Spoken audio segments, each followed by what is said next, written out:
Hello दोस्तों, नमस्कार। आज हम लोग जो टॉपिक पढ़ने जा रहे हैं वो है परिवार की बदलती संरचना, है ना। आज का टॉपिक हमारी यूपीएससी के कई सिलेबस के कई बिंदुओं से जुड़ता है। हमारे सिलेबस में सोसाइटी है तो उससे सीधे या डायरेक्टली क्वेश्चन आ सकता है, या कहीं पर अगर महिला संबंधित मुद्दा आता है तो भी आप परिवार से जोड़ सकते हो, या बच्चों से संबंधित कोई मुद्दा आता है तब भी आप उसको परिवार से जोड़ सकते हो, क्योंकि ये सब परिवार के ही पार्ट हैं। या वैश्वीकरण का परिवार पे प्रभाव पूछा जा सकता है, इसकी बहुत संभावनाएं हैं। तो चलिए आज हम लोग पढ़ते हैं परिवार क्या है, परिवार क्यों है, फिर परिवार के प्रकार क्या होते हैं, परिवार का जो बदलता स्वरूप है वो क्या है और क्यों परिवार का स्वरूप बदल रहा है। फिर हम समझेंगे कि क्या ये प्लस है, अर्थात क्या फायदा है इसमें और क्या नुकसान है, जो उसका स्वरूप बदल रहा है उसमें क्या फायदा क्या नुकसान है। फिर हम कंक्लूजन पढ़ेंगे, क्या ये जो स्वरूप बदल रहा है वो सही है कि गलत। तो इन सब मामलों में हम चर्चा करेंगे, पर याद रखिएगा हम जो चर्चा कर रहे हैं उसका स्वरूप सामान्य अध्ययन के लिए होगा, ना कि किसी ऑप्शनल सब्जेक्ट के लिए। सामान्य अध्ययन की अलग डिमांड होती है और ऑप्शनल सब्जेक्ट के लिए अलग डिमांड होती है। तो हम लोगों का मुख्य फोकस जो होगा वो सामान्य अध्ययन के लिए होगा। तो चलिए शुरू करते हैं। तो सबसे पहले पढ़ते हैं कि परिवार क्या है। ठीक, सबसे पहले पढ़ते हैं कि परिवार क्या है। ठीक, तो मैं आपसे कहूंगा, क्योंकि आप लोग भी मेरे साथ सोचिएगा, है ना। मेरा उद्देश्य क्या है कि मैं आपको यह सिखा दूं कि कैसे तैयारी करनी है, क्योंकि भाई दो तरह के टीचर होते हैं। एक एग्जाम्पल से समझिए कि एक व्यक्ति है जो आपको मछली पकड़ना सिखा रहा है और एक है जो आपको मछली पकड़ के खिला रहा है। अब आप ये बताओ कौन सा बेहतर है? जो आपको मछली पकड़ना सिखा रहा है, क्योंकि वो आपको आत्मनिर्भर बना रहा है। और मेरा यही उद्देश्य है कि आप पढ़ाई के मामले में या यूपीएससी या यूपीपीएससी की तैयारी करने के मामले में आत्मनिर्भर बन जाओ। आपका दिमाग चलने लगेगा तो आपको खुद पता चल जाएगा क्या सही है क्या गलत है, फिर आपको कोई पढ़ाई के मामले में बेवकूफ नहीं बना पाएगा, है ना। तो चलिए शुरू करते हैं कि परिवार क्या है। तो मैं कहूंगा परिवार एक सामाजिक इकाई है, परिवार एक सामाजिक संस्था है ना। आप कहोगे ये सामाजिक संस्था क्या होती है ना। तो देखिए, जैसे राजनीतिक संस्था होती है ना, जैसे विधानसभा, संसद, ये सब राजनीतिक संस्थाएं हो गई। या कहिए आर्थिक संस्थाएं कौन सी होती हैं, जो आर्थिक संबंध पे आधारित हो, जैसे कंपनी, फैक्ट्री, तो ये सब क्या हो गई, आर्थिक संस्थाएं हो गई, है ना। इसी तरह प्रशासनिक संस्थाएं होती हैं, जैसे आपकी मान लीजिए डीएम कार्यालय, ये प्रशासनिक संस्था है ना। सचिवालय प्रशासनिक संस्था है। वैसे ही न्यायिक संस्थाएं होती हैं, जैसे न्यायपालिका, न्यायालय। तो वैसे ही यह समाज की एक संस्था है, ना कि कोई राजनीतिक व न्यायिक। तो इसको कहेंगे यह एक सामाजिक संस्था है। और इस संस्था की सबसे बड़ी खासियत होती है कि इस संस्था में जो रिश्ते होते हैं वो शर्त रहित होते हैं। इसमें जो रिश्ते होते हैं वो शर्त रहित होते हैं, शर्त रहित रिश्ते, है ना। सामान्यतः सभी संस्थाओं में जो रिश्ते होते हैं वो आदान प्रदान की भावना में होते हैं, अर्थात लेन देन के स्वरूप में होते हैं। अर्थात दो लोग अगर जुड़े हैं तो उन दोनों को फायदा हो रहा होगा, एक आदमी को कुछ मिल रहा होगा, दूसरे को कुछ, है ना, एक दूसरे को फायदा दे रहे होंगे, तभी वो जुड़े होंगे। पर परिवार में ऐसा नहीं होता। आप खुद जानो कि परिवार इस आधार पर नहीं होता कि किसको किससे फायदा हो रहा है। परिवार की मूल भावना क्या होती है कि लाभ हानि के ऊपर, है ना, आपसी प्यार होना, और लाभ हानि से परे होता है। तो मेरी बात समझ में आई। इसकी सबसे बड़ी खासियत क्या होती है कि यह लाभ हानि से परे होता है। तो अब आप कह सकते हो परिवार वह सामाजिक संस्था है जिसमें आपसी रिश्ते होते हैं और वह रिश्ते किसी शर्त पे आधारित नहीं होते हैं। तो चलिए आगे चलते हैं कि भाई इस संस्था का क्या फायदा है, अर्थात यह संस्था क्यों अच्छी है। तो इसके सबसे बड़ा फायदा है या जो है कि ये क्या करता है, भावना सुरक्षा देता है ना। सुरक्षा का भाव देता है। आपको कई तरह के खतरे हो सकते हैं, लेकिन आपके मन में एक भाव रहता है कि मैं सुरक्षित रहूंगा। कब? जब आप परिवार के सदस्य के तौर पे खुद को सोचते हो, है ना। जब आप एक परिवार के सदस्य के तौर पे सोचते हो तो आपको लगता है कि आपको एक आर्थिक सुरक्षा है ना, एक भावनात्मक सुरक्षा है, एक सामाजिक सुरक्षा है। ठीक है, आपको सामाजिक पहचान कहां से मिलती है? परिवार से ही तो मिलती है भाई। आप जानते हो कि कई लोग लव मैरिज इसलिए नहीं करते कि परिवार से ना निकाल दिया जाए, फिर मैं क्या करूंगा, मैं कहां रहूंगा, यही होता है ना। तो क्या होता है, परिवार आपको सामाजिक सुरक्षा देता है। याद रखिएगा, परिवार मानव के लिए सबसे बुनियादी सामाजिक इकाई है। बिना परिवार के शायद ही मानव कोई सरवाइव कर पाए। एक सामान्य सी बात मैं बता रहा हूं, है ना। फिर दुखी में दुख होकर रहेगा, वो अलग बात है। और परिवार का मतलब ये नहीं होता कि बस जो सामान्य है। जैसे मैं आपको एक उदाहरण दूं, LGBTQ समुदाय का। सामान्यतः इस समुदाय के लोगों को उनके घर वाले निकाल देते हैं, घर से बाहर परिवार विहीन कर देते हैं, परंतु ये लोग अपना एक नया परिवार बना लेते हैं। तो फिर आप वही कहोगे ना कि कहीं ना कहीं अपना एक परिवार सा बना लेते हैं। मेरी बात समझ में आ रही? मैं बार बार कह रहा हूं कि मैं कोई किताबी ज्ञान नहीं दे रहा आपको, एक सामान्य रूप से आपके सोचने का तरीका डेवलप कर रहा हूं। तो इस तरह आप कह सकते हो कि परिवार की सबसे बड़ी खासियत क्या होती है कि परिवार में लोग एक दूसरे पे आश्रित होते हैं, वो शर्त रहित होता है और उन्हें एक सुरक्षा का भाव मिलता है। वो सामाजिक, आर्थिक व राजनीतिक, सांस्कृतिक किसी भी तरह की सुरक्षा हो सकती है। परिवार का दूसरा सबसे बड़ा फायदा क्या होता है? परिवार का दूसरा सबसे बड़ा अगर मैं फायदा आपको कहूंगा कि परिवार आपको एक पहचान प्रदान करता है ना। पहचान, आपको पता है कि हम सब पहचान के भूखे होते हैं, है ना। अगर मैं कहूं कि मेरा कोई नाम नहीं है, मेरा कोई परिवार नहीं है, तो सवाल है फिर मैं हूं कौन? और ये सवाल अभी मजाक लग रहा होगा, लेकिन आपको यकीनन मानिए कि अगर आपकी पहचान को इग्नोर करने लगे लोग तो आप पागल हो जाओगे। मैंने पहले भी LGBTQ समुदाय में इस चीज को बताया है, वो वीडियो एक बार जरूर देखिएगा। ठीक, पढ़ाई कर रहे हो आप UPSC की या ना कर रहे हो तब भी एक बार देखिएगा। उसमें मैंने बताया है कि हम सब क्या कर रहे हैं, अपनी पहचान के लिए ही कर रहे हैं, है ना। हमें अपनी पहचान बहुत प्यारी होती है। अगर आपको कोई ये कह दे कि आपको का नाम बदल दिया जाएगा और आपको दूसरे नाम से काम करना है, तो आप कोई अच्छा काम नहीं करोगे। क्यों? क्योंकि आपको लगेगा इससे तो मेरी पहचान ही नहीं बन रही, है ना। आप जो भी जीते हो, आप IAS बनना चाह रहे हो तो क्यों बनना चाह रहे हो? अपनी पहचान को क्या करना चाह रहे हो? बढ़ाना चाह रहे हो। तो आपकी एक पहचान आपकी परिवार से भी होती है। ये सबको आपको पता होगा कि आप सब अपने परिवार के नाम से जब जाने जाते हो तो आपको बड़ा अच्छा फील होता है।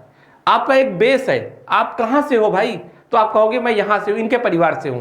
आप किसी गांव में घूमने जाओ कभी, तो गांव में सबसे पहले आप किससे पूछें, अच्छा कलुआ के लड़के हो क्या, अच्छा तिवारी जी के लड़के हो, अच्छा वर्मा जी के लड़के हो, चलो, है ना। तो आपकी परिवार से आपकी पहचान होती है। मेरी बात समझ में आई? तो इस तरह आप कहोगे कि पहचान सबसे बड़ी खासियत होती है। परिवार का सबसे बड़ा फायदा क्या होता है कि परिवार आपका पहला स्कूल होता है ना। अर्थात जो आपको शिक्षा मिलती है ना, वो सब पहले परिवार से ही मिलती है। और मैं यकीनन कह सकता हूं कि सबसे महत्वपूर्ण शिक्षा भी परिवार से मिलती है। इसको हम ये कह सकते हैं कि आपका समाजीकरण भी परिवार से ही होता है ना। आप समाज की जब इकाई बन रहे होते हो तो परिवार से ही डिसाइड होता है। यदि आपको मान लो जन्म के बाद किसी जंगल में छोड़ दें तो आप इंसान नहीं, मोगली बनोगे, है ना। क्यों? क्योंकि आपके परिवार ने आपको क्या किया, शिक्षा ही नहीं दी समाज की। आपको समाज के इकाई के रूप में परिष्कृत ही नहीं किया। समाज के जो नियम होते हैं आपको बताया ही नहीं। समाज में आप कैसे रहोगे ये आपको बताया ही नहीं। आप जानते हो ना, कहा जाता है जब कोई लड़का कुछ गलत कर देता है, परिवार ने नहीं सिखाया क्या, होता है ये सवाल। तो इसका क्या मतलब है? अरे भाई आपका परिवार ही आपका स्कूल है। कहा जाता है कि माँ पहली अध्यापक होती है और परिवार पहला स्कूल होता है। तो अब इससे बड़ा परिवार का क्या रोल होगा कि परिवार आपको इंसान के तौर पे बनाता है। आप पैदा तो एक जीव के तौर पे होते हो, लेकिन आपको मनुष्य, आपको मानव, आपको इंसान एक परिवार बनाता है।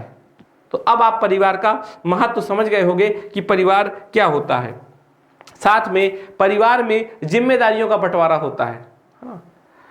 तो ये भी एक बहुत बड़ी खासियत है कि आपकी जो जिम्मेदारी है वो बढ़ जाती है।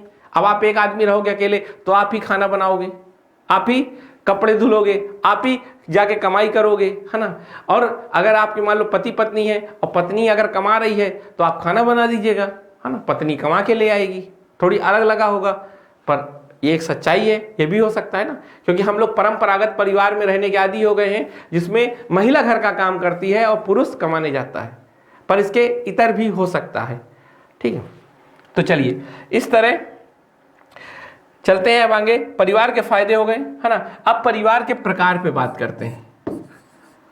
देखिए परिवार मुख्यतः दो प्रकार के होते हैं, एक तो होता है ज्वाइंट फैमिली, है ना, संयुक्त परिवार, और दूसरा होता है न्यूक्लियर फैमिली, है ना।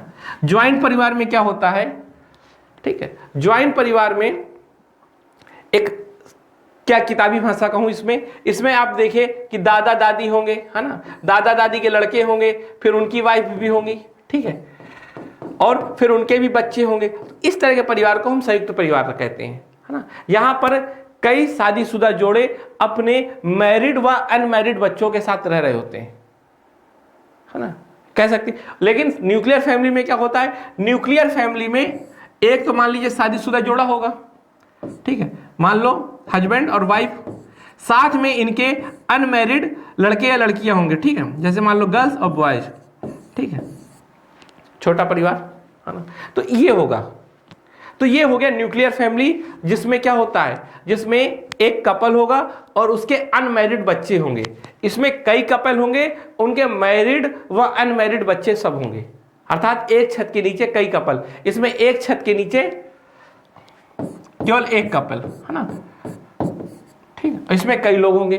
तो ये दोनों का अंतर होता है मेनली, ठीक है। आज की डेट में एक नया प्रकार आ चुका है जिसको बोलते हैं सब न्यूक्लियर फैमिली, या आप कह सकते हो सिंगल पर्सन फैमिली।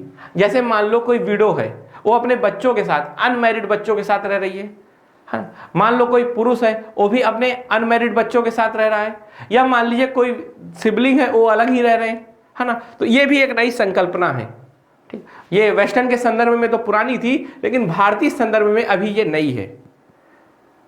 तो इस तरह के तीन प्रकार से परिवार होते हैं। भारत में आज की डेट में लगभग 50% परिवार न्यूक्लियर फैमिली में रह रहे हैं, तो 50% परिवार ज्वाइंट फैमिली में रह रहे हैं। या ये भी कहा सकता है कि इन दोनों की साथ साथ कुछ ऐसे भी परिवार हैं जो ज्वाइंट भी है न्यूक्लियर भी, जैसे रहते तो अलग हैं लेकिन त्यौहार में या हर वीकेंड में साथ हो जाते हैं। तो ये सब हमारे लिए ज़्यादा जरूरी नहीं है, हमारे लिए ये जरूरी है कि परिवार का स्वरूप कैसे बदल रहा है। तो देखिए सबको पता है कि वर्तमान में जो परिवार हैं, ठीक, वो क्या ज्वाइंट फैमिली से क्या हो रहे हैं, न्यूक्लियर फैमिली हो रहे हैं। पहले तो ये संकल्पना केवल शहरों के लिए थी। आप देखते हो कि पहले शहरों बस में न्यूक्लियर फैमिली हो रही थी, लेकिन आज की डेट में गांव में भी ये न्यूक्लियर फैमिली का कॉन्सेप्ट आ गया है। अब गांव में भी आप देखो, जो पहले कभी नहीं दिखता था, मुझे अच्छे से याद है जब मैं गांव में, आज से मतलब पहले तो जाता रहता था, ठीक है, नाना नानी के यहाँ, दादा दादी के यहाँ, तो वहाँ न्यूक्लियर फैमिली का दिखते ही नहीं थे, सारी फैमिली ज्वाइंट फैमिली होती थी। पर आज की डेट में अगर आप जाओगे तो आपको ये भी दिखने लगेगा। तो ये जो परिवर्तन आया है वो अर्बन से अब रूरल एरिया में भी पहुंच चुका है। तो अर्थात ये परिवर्तन बड़ी तेजी से हो रहा है। तो सवाल है कि ये परिवर्तन क्यों हो रहा है।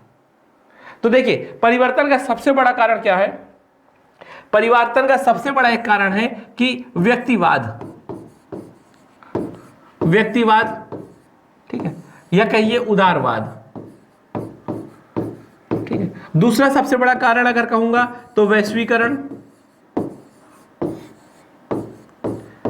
है ना, और इसी के द्वारा पैदा हुआ है नगरीकरण,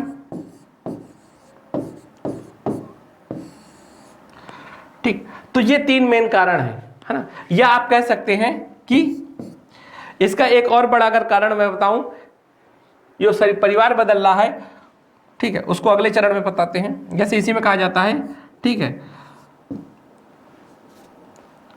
स्टेट का इंटरफेयर बढ़ना, ठीक है। या एक और भी इसका कहा जा सकता है कि राइट बेस्ड सोसाइटी का बढ़ना, है ना। ये दो इसके आधार हो गए, ठीक है। और भी कई तरह की संकल्पनाएं होंगी, जैसे कहा जा सकता है कि इन्फ्लेशन, है ना। तो ये सब इसके कारण हैं। जो परिवार की संरचना बदल रही है उसका सबसे बड़ा कारण क्या है, व्यक्तिवाद या उदारवाद, है ना। व्यक्तिवाद एक ऐसी विचारधारा है जो मानती है कि एक व्यक्ति को सबसे पहले खुद के लिए ध्यान देना चाहिए, फिर समुदाय के बारे में सोचना चाहिए। एक बहुत सामान्य सी परिभाषा।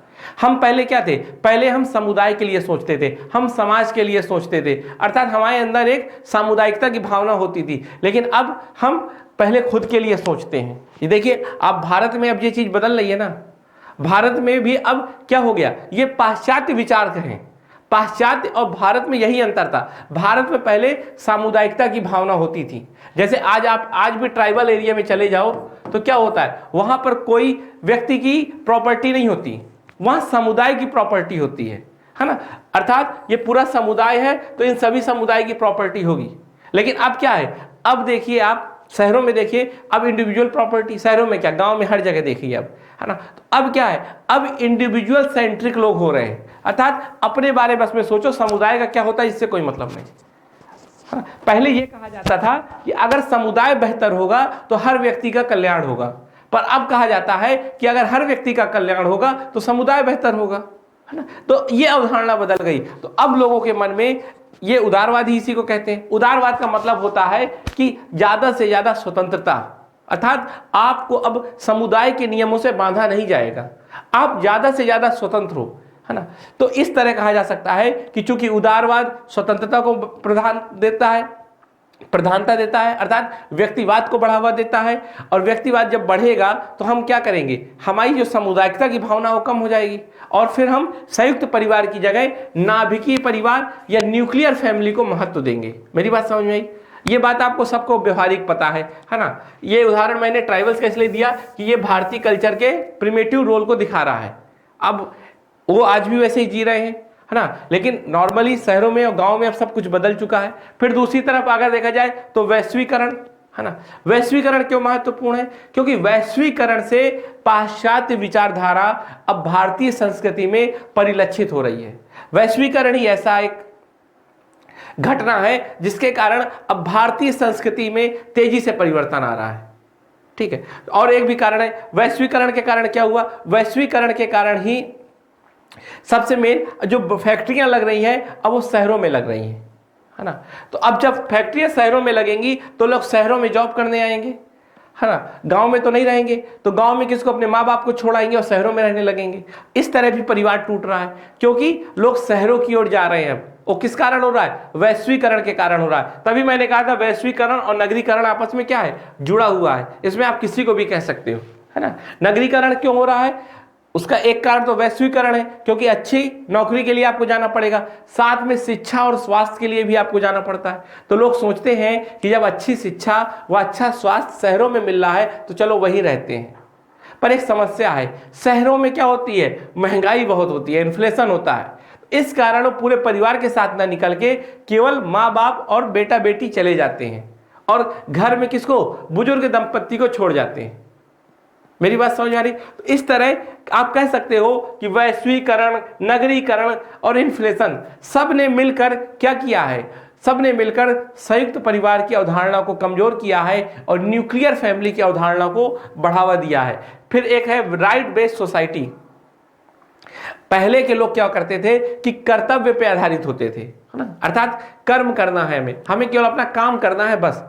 लेकिन अब अधिकार पे आधारित है। अधिकार का क्या मतलब है कि हमें अधिकार मिले, हमें स्वतंत्रता मिले, हमें समानता मिले, ठीक है। तो अब जो हमारी सोसाइटी है उसका स्वरूप बदल गया है। पहले की सोसाइटी कर्तव्य पे आधारित होती थी कि सबके कर्तव्य डिसाइड होते थे और सोचा जाता था कि हर व्यक्ति जब अपने कर्तव्य करेगा तो सोसाइटी अच्छे से काम करेगी। लेकिन अब क्या है, अब राइट बेस्ड सोसाइटी हो गई है, अर्थात अब यह कहा जाता है कि जब हर व्यक्ति को उसके अधिकार मिलेंगे तो अब समाज अच्छा होगा। तो आप देखिए सब कोई अधिकारों की मांग करते हैं, है ना, LGBTQ के अधिकार, महिलाओं के अधिकार, पुरुषों के अधिकार, बच्चों के अधिकार, सब अपने अपने अधिकार की मांग करते हैं, लेकिन अपने कर्तव्यों की अब कोई बात नहीं करता। तभी तो संविधान में बाद में हमें कर्तव्य भी जोड़ने पड़े कि भाई इसको मत भूल जाओ, ठीक। तो आपको यह बात पता होना चाहिए कि भारतीय संस्कृति मूलतः कर्तव्य पे आधारित थी, ठीक है। हमारे यहां जो धर्म शब्द है वो भी कर्तव्य के लिए ही बोला गया है। तो इस तरह आपको समझ में आ रहा होगा कि भारतीय संस्कृति का अब स्वरूप बदल रहा है। जब आप अपने अधिकार के लिए काम करोगे तो क्या होगा, फिर आप संयुक्त परिवार से नाभिकीय परिवार की ओर बढ़ोगे, क्योंकि संयुक्त परिवार में क्या होता है, आपके पास अधिकार कम होते हैं, अधिकार मुखिया के पास होते हैं। अब मान लो एक मुखिया है, उसके 3 लड़के हैं, ठीक है, तीनों की वाइफ है, ठीक है। अब अगर ये मुखिया होगा तो सारे अधिकार इसके पास होंगे, तो ये क्या होंगे, अधिकार विहीन होंगे। इनके पास क्या होगा, केवल ड्यूटी, कर्तव्य होंगे। तो अब इनके मन में भी क्या आया कि हमें भी क्या चाहिए, अधिकार। अब मान लो बच्चे का एडमिशन लेना है तो सारे अधिकार किसके पास है, इसके पास है ना, बाबा के पास। लेकिन ये लोग क्या कहेंगे, नहीं हमें अधिकार चाहिए, हम अपने बच्चे को कैसे पढ़ाएंगे, हमें कहाँ पैसे खर्च करने हैं, हमारा अधिकार है। तो ये क्या होंगे, अब कहेंगे हमें चाहिए बंटवारा, तो ये कर लेंगे आपस में बंटवारा। क्यों, क्योंकि इनको अब अधिकार चाहिए, ये कर्तव्य आधारित सोसाइटी अब नहीं बच रही। इस तरह आप कहोगे कि हमारे समाज में एक परिवर्तन आ रहा है जिसका हमारे परिवार में भी प्रभाव दिख रहा है। फिर मैंने कहा था स्टेट का इंटरफेयर बढ़ रहा है। पहले क्या होता था, अगर किसी परिवार में किसी के साथ गलत हो रहा है, वो महिला या पुरुष कोई भी हो, तो उसको परिवार के लोग ही समझा लेते थे, उसमें राज्य कोई दखल नहीं देता था। लेकिन अब इतने कानून आ गए हैं कि अगर आप किसी बच्चे को भी मार देते हो, है ना, या मान लो कोई घरेलू हिंसा होती है, तो अब राज्य उसमें इंटरफेयर करता है। तो भाई अब संयुक्त परिवार में भी लोग रहने से डरते हैं कि मान लो किसी की हिंसा हुई, पूरा परिवार जेल में जाएगा, इससे अच्छा भैया अपना अलग अलग रहो, ना लड़ाई होगी ना कोई बवाल होगा, है ना। तो स्टेट का इंटरफेयर, इतना राज्य ने हस्तक्षेप कर दिया अब, इसीलिए कहा जाता है अब हर पर्सनल मैटर पॉलिटिकल है। ऐसा नहीं है कि अब आपके घरेलू मुद्दा बस है ना। आप देखिए डोमेस्टिक वायलेंस, अगर आप अपने घर में किसी महिला को थोड़ी भी हिंसा करते हो, महिला के साथ शारीरिक हिंसा, मानसिक हिंसा, ठीक है, भाषाई हिंसा, तो भी आपको जेल हो सकती है। तो भाई मान लो अगर कोई बहू तेज है थोड़ी बहुत, तो यही कहेंगे कि भैया इनको अलग अलग करो, ऐसा ना हो कि बहू किसी दिन शिकायत कराए और सब अलग अलग की जगह जेल में हो, है ना। तो अब एक ये भी कारण है कि अब परिवार का या समाज का थोड़ी कम प्रभाव, राज्य ज्यादा शक्तिशाली हो रहा है, इस कारण भी परिवार टूट रहे हैं, है ना। तो चलिए हमने इन सब बातों को समझा, इन सब बातों का एक सामूहिक प्रभाव है, ये अलग अलग नहीं है, ये सब एक साथ अब काम कर रहे हैं। इस कारण परिवार हमारे टूट रहे हैं। एक कारण ये भी कह सकते हो कि एकता कपूर के सीरियल भी एक है ना। एकता कपूर के जब सीरियल देखते हैं लोग तो उससे भी प्रभावित होते हैं, है ना। तो कहने का ये मतलब है टीवी को देखकर लोग बहुत प्रभावित होते हैं, है ना। तो टीवी से भी लोगों के अंदर अकेले रहने का एक भाव आ रहा है। तो उसी को वैश्वीकरण भी आप नाम दे सकते हैं। वैश्वीकरण क्या है, यही तो है ना कि हम देख रहे हैं अब दुनिया में लोग अलग रह रहे हैं, ज्यादा खुश रह रहे हैं, छोटा परिवार खुशी परिवार, तो फिर मन में आया चलो हम भी अलग रहें, ठीक। तो इस तरह ये चीजें हैं, अब मन में एक आ रहा है, ठीक। चलिए पहले आप लोग बताइए और कौन कौन से कारण हैं, दिमाग लगाइए, सोचिए और कमेंट करके जरूर बताइएगा। चलिए अब अगला हम लोग चलते हैं कि ये परिवार जो बदल रहा है उसका क्या फायदा है। तो देखिए इसका सबसे बड़ा अगर कोई फायदा देखें छोटे परिवार का, न्यूक्लियर फैमिली का, तो सबसे बड़ा फायदा क्या है, ये महिला की स्वतंत्रता को बढ़ाता है। महिला की स्वतंत्रता को कैसे, जो संयुक्त परिवार में महिला होती है उसके पास कोई अधिकार नहीं होते, है ना। संयुक्त परिवार की जो महिला होती है वो क्या होती है, एक घूंघट डाल के काम करने वाली महिला। भारतीय संस्कृति की अगर बात करें, है ना, उसको केवल जो कहा जाएगा वही करेगी। नियम क्या है, ज्यादा बोलना नहीं है बस, है ना। आप पुराने टीवी सीरियल देखो ऐसे ही होगा, संयुक्त परिवार की जो महिलाएं हैं बस उनको काम करना है, ज्यादा दिखाया भी नहीं इनको जाता है ना। जैसे सूर्यवंशम एक देख लो, संयुक्त परिवार है सूर्यवंशम में, ठीक है, तो उसमें क्या है, आप देखिए महिलाओं का रोल ज्यादा है। न्यूक्लियर फैमिली की बात ना मत करिएगा जो परिवार अलग हुआ, लेकिन जब संयुक्त परिवार में, है ना, ज्यादा नहीं दिखाया। लेकिन जैसे ही न्यूक्लियर फैमिली हुई, अपने बेटे को बाहर किया, तो क्या हुआ, वो महिला स्वतंत्र हुई, वो काम करने के लिए फ्री हुई, उसको अपनी जिंदगी जैसे जीनी थी उसने जीना शुरू किया। अगर उसे पढ़ाई करनी थी तो उसने पढ़ाई की, और क्या हुआ, वो जॉब पाई। इस तरह आप कह सकते हो कि जो न्यूक्लियर फैमिली की महिलाएं होती हैं वो आर्थिक रूप से ज्यादा स्वतंत्र होती हैं, या ये कहा जा सकता है कि वो निर्णय लेने में ज्यादा स्वतंत्र होती हैं, वो जॉब करती हैं। और ये बात आंकड़ों ने भी प्रदर्शित किया है कि न्यूक्लियर फैमिली की महिलाएं ज्यादा रोजगार में संलग्न होती हैं, क्योंकि आपको पता है संयुक्त परिवार में क्या होता है, अगर थोड़ी भी सबकी इनकम है ना तो ये बुरा माना जाता है कि संयुक्त परिवार की महिला काम कर रही है ना, घर में रहो, बाहर क्या करना है, खाने पीने के लिए पैसा आ तो रहा है, तो ये मानसिकता होती है उनकी। लेकिन संयुक्त परिवार की जगह जब न्यूक्लियर फैमिली होती है तो ये मानसिकता नहीं होती। न्यूक्लियर फैमिली में ये होता है कि यार तुम घर में बोर हो जाती होगी, चलो कुछ काम ही कर लो, है ना, क्योंकि इसमें अब उतना दबाव नहीं है। संयुक्त परिवार में सबसे बड़ी बात क्या होती है, इतने लोग होते हैं उतनी बातें होती हैं। इसी कारण यह भी कहा जा सकता है कि संयुक्त परिवार में सबकी स्वतंत्रता कम होती है, सबकी, ना केवल महिलाओं को मैंने विशेष जोर इसलिए दिया कि ये इसका सबसे ज्यादा प्रभाव महिला में, जबकि कहा जाए तो संयुक्त परिवार में बच्चों की भी बहुत कम स्वतंत्रता होती है ना। वही न्यूक्लियर फैमिली में बच्चों की स्वतंत्रता ज्यादा होती है। बच्चे को, या ये कहा जा सकता है जो न्यूक्लियर फैमिली होती है वो क्या होती है, बच्चों पर केंद्रित होती है ना। अब जैसे मान लो ये बाबा जी हैं, ये उनकी वाइफ है, ठीक है, इनके 3 बच्चे हैं, ठीक है, ठीक, अब इनके भी बच्चे हैं सब एक एक मान लो, ठीक।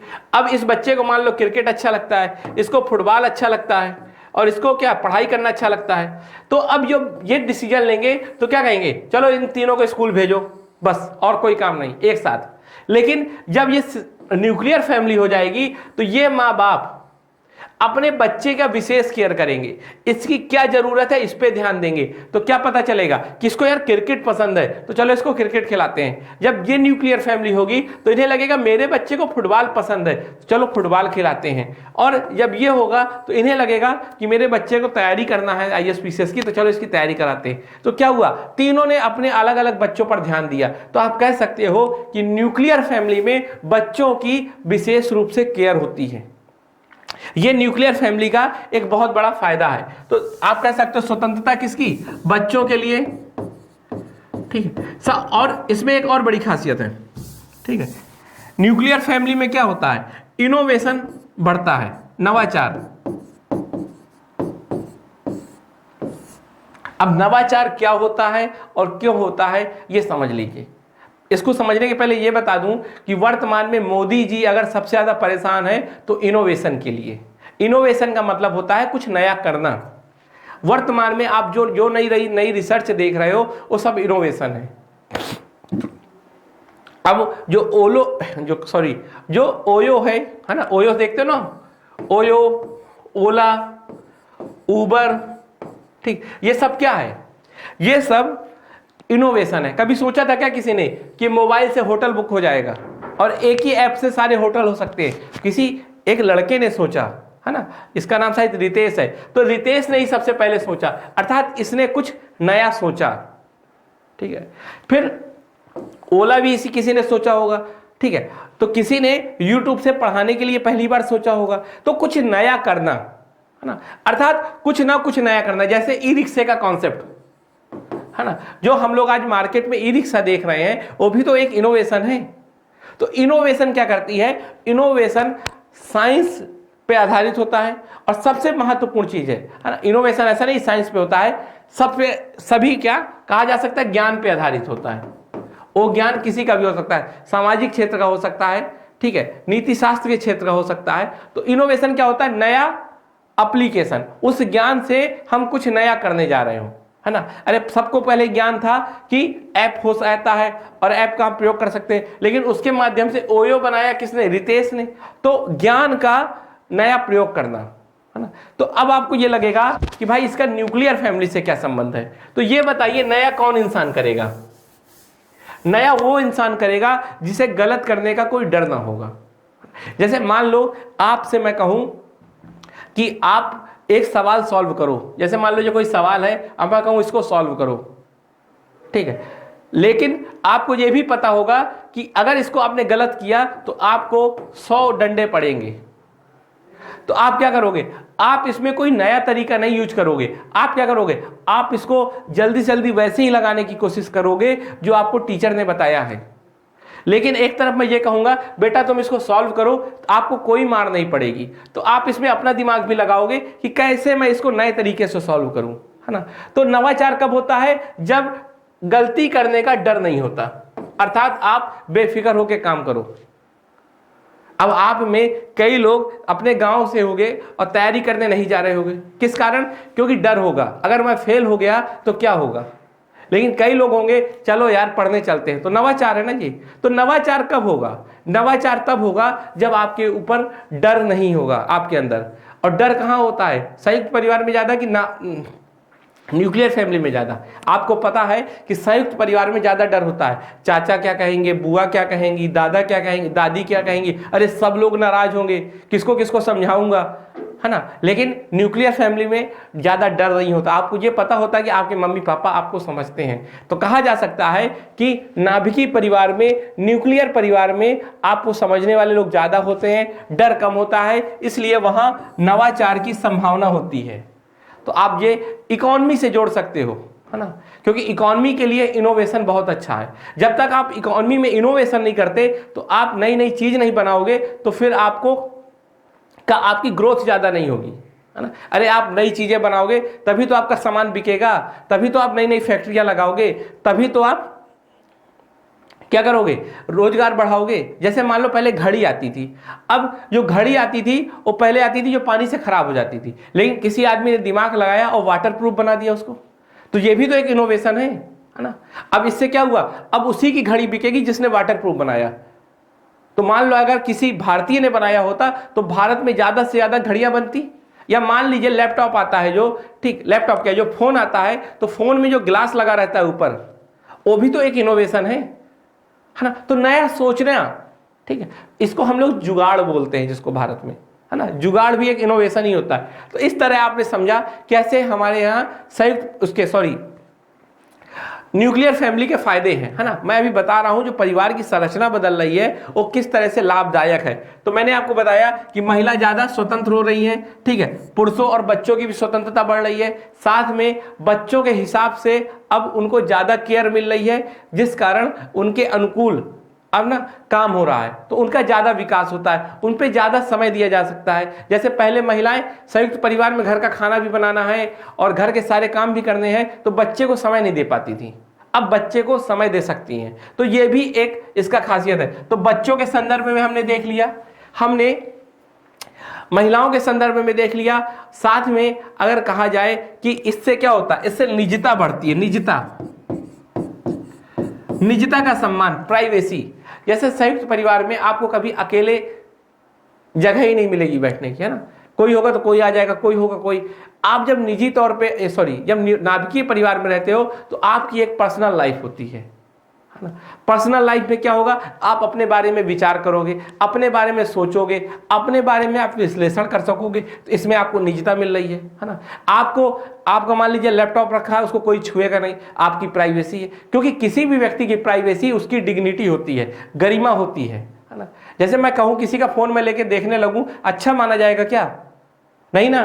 तो अब संयुक्त परिवार में ये सब तो होता ही रहता है, आपका लैपटॉप, आपका मोबाइल, ठीक। तो लेकिन जब आप न्यूक्लियर फैमिली में रहते हो तो आपके साथ आपकी निजता मेंटेन रहती है। और याद रखिएगा, प्राइवेसी आपके लिए जरूरी होती है, हर व्यक्ति की प्राइवेसी होनी चाहिए, उसके विकास के लिए जरूरी है, उसकी डिग्निटी के लिए जरूरी है। एक व्यक्ति का दिमाग कब अच्छा चलेगा, जब उसकी डिग्निटी मेंटेन हो, अर्थात उसकी गरिमा बनी रहे, है ना। और डिग्निटी कब बनी रहेगी, जब उसकी निजी लाइफ क्या रहे, उसकी सुरक्षित रहे।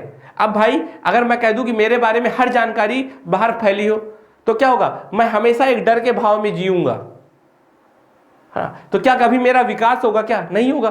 तो मेरा विकास कब होगा, जब मुझे पता होगा कि मेरी पर्सनल चीजें मेरे पास हैं, है ना, उसको मेरे तक ही सीमित है। तो मैं क्या करूंगा, मेरा डिग्निटी बनी रहेगी, उससे कारण मेरा आत्मविश्वास बना रहेगा और मैं ज्यादा अच्छे से अपना काम कर सकूंगा। तो ये कुछ और भी अगर आपको फायदे नजर आ रहे हो तो एक बार मुझे जरूर बताइएगा कि क्या फायदे हैं। कुछ और भी फायदे हैं, जैसे न्यूक्लियर फैमिली के बच्चे ज्यादा जिम्मेदार होते हैं। क्यों? क्योंकि भाई उनके अंदर क्या होता है, शुरू से जिम्मेदारी आ जाती है। मम्मी पापा जॉब में चले गए तो उसी बच्चे को सब देखना है ना, दूध भी लेना, नमक भी लाना, सफाई भी करनी, है ना, घर का सारा काम मुझे को करना पड़ता है। तो नाभिकीय परिवार में बच्चे ज्यादा जिम्मेदार होते हैं, यह भी उसका एक फायदा है। साथ में नाभिकीय परिवार में एक ये भी होता है कि धर्म जाति का प्रभाव कम होता है। अर्थात आप देखोगे जो संयुक्त परिवार के बच्चे हैं उनमें धर्म व जाति का प्रभाव ज़्यादा होता है, क्योंकि बार बार धर्म और जाति के आधार पर ही सारे डिसीजन, क्योंकि वो परंपरागत होते हैं। लेकिन जब नाभिकीय परिवार होते हैं तो आधुनिक तौर तरीके अपनाते हैं और जाति व धर्म को ज़्यादा महत्व नहीं देते। एक और फायदा है, ठीक है, नाभिकीय परिवार का एक फायदा ये है कि नाभिकीय परिवार की उत्पादकता ज्यादा होती है, प्रोडक्टिविटी ज्यादा होती है। क्यों? जैसे मान लो ये दादाजी है, ये दादी, ठीक है, ये उनके वही। अब मान लो ये तीनों खेती कर रहे हैं, है ना, ये भी खेती कर रहे हैं, ठीक। तो मान लो खेत है, अब ये चारों कर रहे हैं इसमें खेती, लेकिन मान लो ये सब अलग अलग अगर रहने लगे तो ये व्यक्ति इतनी खेती कर लेगा, ये व्यक्ति दूसरा काम करेगा, ये तीसरा काम करेगा, ये चौथा काम करेगा।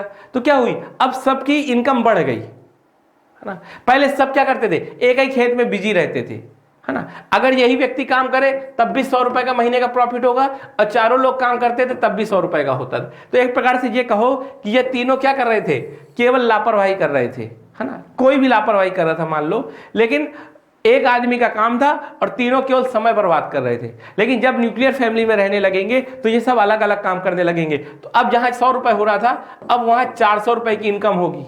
तो इस तरह कहा जा सकता है 400 क्या, मान लो जिसने कोई नया रेस्टोरेंट खोल लिया तो यही अकेले 400 कमाने लगा, है ना। इसने मान लो कोई दुकान और खोल ली, इसने मान लो तीसरा काम कोई कर लिया, तो इनकम बहुत बढ़ेगी। तो उससे क्या होगा, देश को फायदा होगा, जीडीपी को फायदा होगा। इस तरह कहा जा सकता है कि न्यूक्लियर फैमिली से इकोनॉमी को भी फायदा होता है।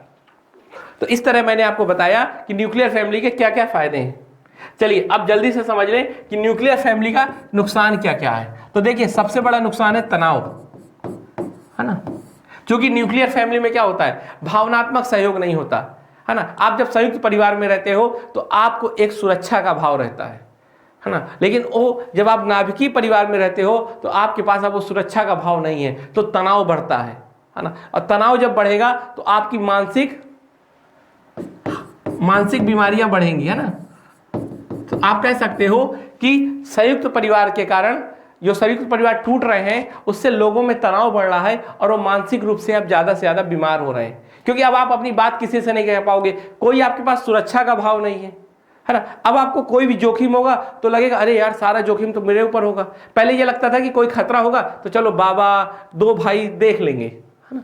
लेकिन अब क्या है, अब वो सुरक्षा का भाव नहीं है। और याद रखिए जब सुरक्षा का भाव नहीं होता तो फिर तनाव बढ़ जाता है। फिर क्या, पहले तो एक प्रकार से आप ये कहिए कि जो घर था वो बीमा की तरह था, है ना। बीमा क्या करता है, आपके जोखिम को ही तो कम करता है ना। जोखिम को ही तो कम करता है कि मान लो कभी भविष्य में आप बीमार हुए आपको पैसा दे दिया जाएगा, है ना। तो बीमा जो करता था काम वो घर करता था, है ना। तो एक प्रकार से अब आप जोखिम के प्रति ज्यादा सुभेद्य हो गए, ज्यादा वल्नरेबल हो गए, तो आपके दिमाग में बड़ा तनाव रहेगा, तो आप भावनात्मक रूप से बड़े कमजोर हो जाते हो। साथ में एक सबसे बड़ी खासियत है संयुक्त परिवार की कि संयुक्त परिवार आपको जिम्मेदारियां सिखाता है ना। कैसे आपको समाज में रहना है ना, आपको कर्तव्यनिष्ठ बनाता है। लेकिन जब न्यूक्लियर परिवार में लोग रहने लगते हैं तो अपने कर्तव्यों को भूलते जाते हैं। और याद रखिएगा एक समाज में जब व्यक्ति अपने कर्तव्य नहीं करेगा तो समाज कभी सही से नहीं चल पाएगा, है ना। आप जब सफाई नहीं रखोगे, आप जब सड़क के नियमों का पालन नहीं करोगे, तो ये सब कहां से सीखता है व्यक्ति, परिवार से ही सीखता है। परिवार में दादा दादी टोक टोक के सिखा देंगे। नाना नानी क्या होते थे, नाना नानी आपके नैतिक शास्त्र के सबसे बड़े टीचर होते थे। बचपन में आपको कहानियां सुना सुना के ईमानदारी, वीरता, ठीक है, ये सब लक्षण पहले से लाते थे। आप सुनो शिवाजी क्यों इतने महान थे, वो यही कहा जाता है ना क्योंकि माता जी कहानियां सुनाती थी। तो अब वो कहानी सुनाने वाला कोई नहीं रहा भारत में, क्योंकि दादा दादी क्या है अब तो रहते नहीं है। तो अब बच्चों के कहीं ना कहीं विकास में बाधा पहुंच रही है और बच्चों का जो नैतिक पक्ष है, जो मानसिक पक्ष है, वो कमजोर हो रहा है। तो ये बच्चों पे एक नकारात्मक प्रभाव पड़ रहा है। साथ में एक सबसे बड़ी कमी है, अगर दिल्ली विल्ली में आप देखिए कि जो बच्चे हैं अब माँ बाप दोनों कमाने चले जाते हैं तो बच्चों को बड़ा अकेलापन फील हो रहा है। अब उनको या तो कोई मेड की देख रेख में रहना पड़ रहा है। अब मेड कितनी भी केयर करे पर वो दादा दादी की तरह तो नहीं केयर कर पाएगी ना, तो कहीं ना कहीं अब बच्चों में भी तनाव बढ़ रहा है। आप देखो छोटे छोटे बच्चे अब नशे करने लगे हैं क्योंकि उनको कोई देखने वाला नहीं है, और जब छोटे बच्चों को घर में प्यार नहीं मिलेगा तो बाहर की संगत में जाएंगे, और बाहर की संगत अच्छी और बुरी दोनों हो सकती है, पर आपको पता है कि बुरी संगत की ओर जल्दी अट्रैक्ट होते हैं। इसलिए आप देखो दिल्ली साइड के या मुंबई साइड के जितने भी महानगर हैं, वहां के जो छोटे बच्चे होते हैं अब उनमें गलत आदतें पड़ रही हैं। क्यों? क्योंकि उनको कोई देख रेख करने वाला नहीं है। उन्हें ना परिवार से ज्यादा बाहर बेहतर लगता है। अब बाहर आपको कोई आपके भले के लिए नहीं है ना, सब आपका शोषण करेंगे। तो आप क्या है संगत का, अब बुरी संगत सबसे पहले होती है।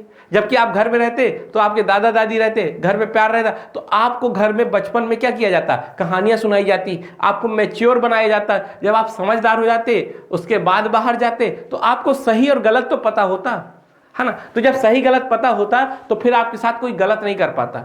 लेकिन अभी आप कम उम्र में बाहर निकलने लगे और आपको अब सही और गलत नहीं पता, तो फिर आप कहां चले जाओगे, गलत दिशा में चले जाओगे। इस कारण आप देखो महानगरों के बच्चों में बहुत गलत प्रवृत्तियां हो रही हैं, जिससे एक सबसे बड़ी समस्या है नशे की प्रवृत्ति।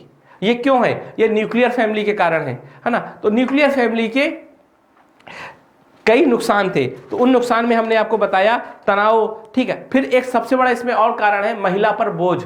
न्यूक्लियर फैमिली का सबसे बड़ा नुकसान है महिला पे दबाव। आपको पता है कि एक न्यूक्लियर फैमिली में एक ही महिला होती है। अब वही महिला उठ के सुबह जाएगी, जल्दी जल्दी खाना बनाएगी, सारे काम करेगी, फिर जॉब करने जाएगी, शाम को आएगी, फिर सारा काम करेगी, है ना। संयुक्त परिवार में उसका काम तो बढ़ जाता था, लेकिन अब उसी को सारा काम करना है, क्योंकि हमारा परिवार या हमारा समाज अभी भी पितृसत्तात्मक है ना। जो पति आएगा वो रिमोट लगा के बस टीवी देखेगा, खाना नहीं बनाएगा कभी वो।